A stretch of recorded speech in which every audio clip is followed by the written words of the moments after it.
देखिए, पहली बात तो एसआईटी एक झुंझुना है, इसके अलावा कुछ नहीं है। दूसरी बात, जब पैसे की बरामदगी हो गई, चढ़ावे में सैकड़ों करोड़ की चोरी का साक्ष्य सामने आ गया, उसके बावजूद अगर अब तक कोई गिरफ्तारी नहीं हुई और ट्रस्ट भंग नहीं हो रहा है, तो आप इसको क्या समझेंगे? कौन सी कार्रवाई है ये? चंपत राय का नाम हर भ्रष्टाचार में आ रहा है।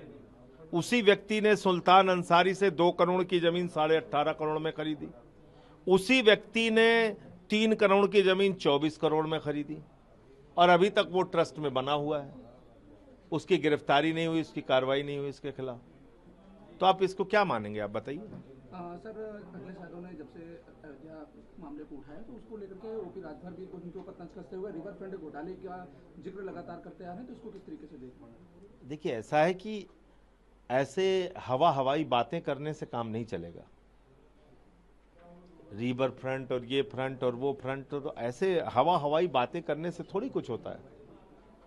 सर, बात की जाए जिस तरीके से ओपी राजभर एक बड़ा दावा कर रहे हैं कि सपा में एक बड़ी फूट है और जो पार्टी के लोग हैं वो भाजपा में शामिल होना चाह रहे हैं, तो इसको वो किसी चिट्ठी के आधार पर कह रहे हैं कि राम गोपाल जी ने अमित शाह को कोई चिट्ठी दी थी।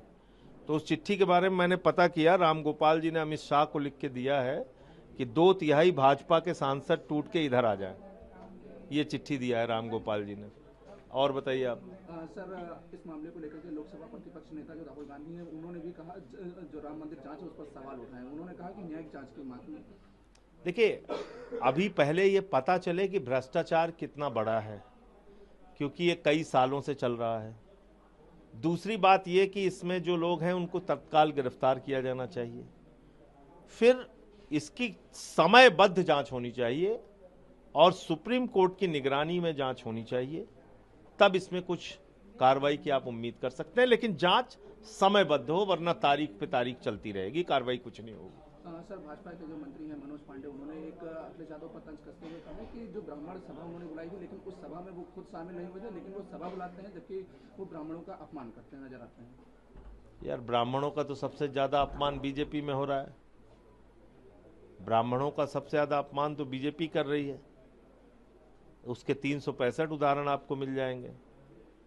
सर, एक आखिरी सवाल है कि जिस तरीके से अखिलेश यादव का एक ट्वीट आया, उन्होंने ओपी राजभर पर कहा है कि जो पंचायती राज में जो हिस्सेदारी है टिकट की, उसमें लगातार जो है पैसों का खेल चल रहा है, तो उसको किस तरीके से देखिए, अधिकारियों के साथ मिली भगत करके भारतीय जनता पार्टी की सरकार, जिसको मैं ईडी पार्टी कहता हूं, ईडी पार्टी की सरकार जम के भ्रष्टाचार कर रही है। कोई भी विभाग उठा के देख लीजिए, हर विभाग में भ्रष्टाचार चल रहा है। तो ओपी राजभर का विभाग उससे अछूता थोड़ी है। सर, पश्चिम बंगाल का आखिरी सवाल है कि वहाँ पर जिस जगह पर नमाज पढ़ने को लेकर के सड़क पर अनुमति नहीं दी जाएगी, लेकिन योग को लेकर के जो है वहाँ पर पूरा रास्ता जो एक हफ्ते के लिए बंद किया गया, तो उसको लेकर अब ये रोज ऐसी ही खबरें बनाएंगे। मेरा असल सवाल यह है कि बंगाल में क्या करने के लिए आप आए हो? बुलडोजर चलाने, गोली चलाने, मारपीट करने, लड़ाई झगड़ा करने, बवाल करने? क्या उद्देश्य क्या है आपका?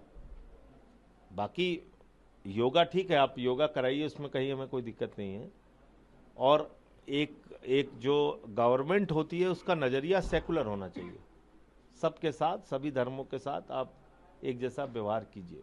सर, आप एक रैली भी पदयात्रा कर रहे हैं, उस पदयात्रा के पदयात्रा हमारा रोजगार दो, सामाजिक न्याय दो पदयात्रा 5 चरणों की पूरी हो चुकी है। ये 6वें चरण की पदयात्रा ये 16 अगस्त से 23 अगस्त तक चलेगी।